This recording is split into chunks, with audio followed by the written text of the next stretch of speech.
आज तक आपने दुनिया के 7 अजूबों के बारे में सुना होगा, लेकिन क्या आपने अब तक भारत के 7 अजूबों के बारे में सुना है? जैसा कि हम सब जानते हैं कि भारत का सनातन धर्म विश्व का सबसे पुराना धर्म है। ऐसे में इस देश की सभ्यता कितनी प्राचीन है, इसका अंदाज़ा लगाना बहुत मुश्किल है। आइए जानते हैं कि भारत के 7 अजूबे कौन से हैं। मैं वर्षा आप सभी का अपने चैनल में स्वागत करती हूँ और आज हम इस वीडियो में भारत के 7 वंडर्स यानी 7 अजूबों के बारे में जानेंगे। जैसा कि हमें पता है, भारत की सभ्यता अति प्राचीन है। हमारे यहाँ रामायण और महाभारत जैसे ग्रंथों को उस समय लिखा जा चुका था जब बाकी दुनिया के लोग पढ़ना लिखना भी नहीं जानते थे। वहीं शून्य की खोज करने वाला भारत जैसा प्राचीन देश अपनी ऐतिहासिक पहचान और प्राचीन मंदिरों के चलते पूरी दुनिया के लिए हमेशा से आकर्षण का केंद्र रहा है। आइए जानते हैं कि भारत के 7 अजूबे कौन से हैं और किस राज्य में स्थित हैं। भारत के 7 अजूबों में जो सबसे पहला नाम है वह है स्वर्ण मंदिर का, जो कि पंजाब में स्थित है। यह पंजाब के अमृतसर में स्थित है। स्वर्ण मंदिर सिख समुदाय का एक पवित्र तीर्थ स्थल है। स्वर्ण मंदिर को भगवान का घर कहा जाता है। अपनी नक्काशी के लिए दुनिया भर में मशहूर स्वर्ण मंदिर सिख समुदाय के सबसे पुराने गुरुद्वारों में से एक है। भव्य तरीके से बनाए गए इस मंदिर के चारों ओर स्थित सरोवर इस मंदिर को और भी ज़्यादा सुंदर बनाता है। स्वर्ण मंदिर में रोज़ाना लाखों की संख्या में श्रद्धालु दर्शन के लिए आते हैं और यह भारत के 7 अजूबों में से एक है।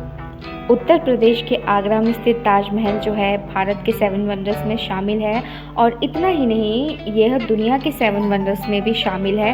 ताजमहल का निर्माण 1632 में मुगल बादशाह शाहजहां ने अपनी पत्नी मुमताज़ की याद में कराया था। अपनी खूबसूरत कलाकारी के लिए मशहूर ताजमहल के निर्माण में कुल 22 साल का समय लगा था और इसे 20,000 मजदूरों ने मिलकर बनाया था। ताजमहल के निर्माण के लिए बादशाह शाहजहां ने विश्व भर से सफ़ेद संगमरमर के पत्थरों को मंगाया था और यह पूरी तरह से सिर्फ सुंदर संगमरमर से बना हुआ है। इसके चारों तरफ बगीचे हैं तथा आगे एक छोटा सा पानी का तालाब है। ताजमहल इतना खूबसूरत है कि इसको देखने के लिए देश और दुनिया से पर्यटक जो हैं भारत आते हैं। भारत का तीसरा अजूबा जो है गोमतेश्वर मंदिर है। यह कर्नाटक के श्रवणबेलगोला में स्थित जैनियों का एक पवित्र तीर्थ स्थल है। यहाँ जैनियों के प्रथम तीर्थकर ऋषभदेव की 60 फीट की मूर्ति है। गोमतेश्वर को बाहुबली मंदिर के नाम से भी जाना जाता है। शोधकर्ताओं की माने तो गोमतेश्वर की मूर्ति को 883 ईस्वी में एक पत्थर को तराश कर बनाया गया था। अपनी ऊंचाई के चलते यह मूर्ति भारत ही नहीं बल्कि विश्व में भी प्रसिद्ध है और इस मूर्ति तक पहुँचने के लिए 618 सीढ़ियाँ चढ़ना पड़ता है। और सबसे अद्भुत बात जो है, इस मूर्ति को एक ही पत्थर से बनाया गया है। इस मूर्ति से जुड़ी यह बात अद्भुत है कि आखिर इस मूर्ति को एक विशाल पत्थर पर बनाकर इतनी ऊंचाई पर किस तरह स्थापित किया गया होगा। भारत का जो चौथा अजूबा है वह है नालंदा विश्वविद्यालय। बिहार की राजधानी पटना से करीब 100 किलोमीटर की दूरी पर स्थित नालंदा विश्वविद्यालय भारत की एक ऐतिहासिक धरोहर है। इस विश्वविद्यालय के इतिहास का अंदाज़ा आप इसी बात से लगा सकते हैं कि यह 500 ईस्वी से 1300 ईस्वी तक एक बड़ा ही संपन्न विश्वविद्यालय था। इसके विषय में कहा जाता है कि एक समय में इस विद्यालय में 2000 शिक्षक जो हैं 10,000 छात्रों को शिक्षा देते थे, लेकिन कई आक्रमणकारियों के द्वारा इस विश्वविद्यालय पर कई आक्रमण किए गए, जिसके चलते यह नष्ट हो गया। आज खंडहर बन चुके नालंदा विश्वविद्यालय ने अपना नाम इतिहास के पन्नों में दर्ज करा लिया है। भारत का जो 5वां अजूबा है वह है कोणार्क सूर्य मंदिर।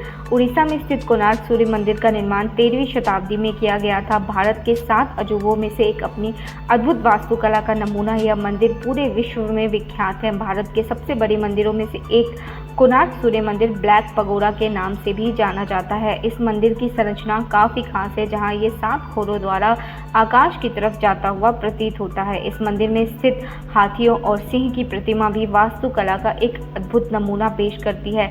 वर्तमान में यह मंदिर अपने असली रूप को खोता जा रहा है और यह हम सबकी जिम्मेदारी बनती है कि हम अपनी धरोहर को सहेज कर संजो कर रखें। 6 नंबर पर जो भारत का अजूबा है वह है खजुराहो मंदिर। भारत का हृदय स्थल कहे जाने वाले मध्य प्रदेश के खजुराहो जिले में स्थित खजुराहो मंदिर को इसकी वास्तुकला के लिए जाना जाता है। इस मंदिर पर कई सारी कामुक मूर्तियां बनी हुई हैं जो इस मंदिर को दुनिया में सबसे अलग बनाती हैं। इस मंदिर में हिंदू और जैन धर्म की मूर्तियां भी मिलती हैं। अपनी अनोखी वास्तुकला के लिए विश्व में विख्यात इस मंदिर का निर्माण 950 से 1050 ईस्वी के बीच चंदेल शासकों ने करवाया था। अपनी अलग वास्तुकला ही इस मंदिर को भारत के 7 अजूबों में शामिल करती है। भारत का जो 7वां अजूबा है वह है हम्पी मंदिर। कर्नाटक अपने प्राचीन मंदिरों के लिए जाना जाता है। यहाँ हिंदू धर्म के कई बड़े मंदिर हैं। इन्हीं मंदिरों में से एक है हम्पी मंदिर। यह मंदिर कर्नाटक के विजयनगर में स्थित है। खंडरों के भीतर बने इस मंदिर में आपको भारत की हर वास्तुकला के अंश देखने को मिल जाएंगे। वास्तुकला का अद्भुत नमूना यह मंदिर अपनी प्राचीन मूर्तियों के साथ अस्तबलों, बुर्जों और महलों का संग्रह भी किए हुए है। इस मंदिर से जुड़ी मान्यता यह है कि जब भगवान राम अपने भाई लक्ष्मण के साथ सीता की तलाश करने निकले थे तब वे इस मंदिर में आए थे। ये थे हमारे भारत के 7 अजूबे जो सिर्फ भारत में ही नहीं बल्कि दुनिया भर में ही प्रसिद्ध हैं। और अब आप सब भी भारत के 7 अजूबों के बारे में जान और समझ चुके होंगे। भारत बेहद ही लोकप्रिय देश है। यहाँ के चमत्कारी स्थलों पर दुनिया भर के पर्यटक आते हैं। भारत के ये 7 अजूबे यूनेस्को विश्व धरोहर स्थलों में भी शामिल है। हम सभी को भी इन स्थलों पर जाना चाहिए और अपनी संस्कृति, अपने धरोहर को बढ़ावा देना चाहिए।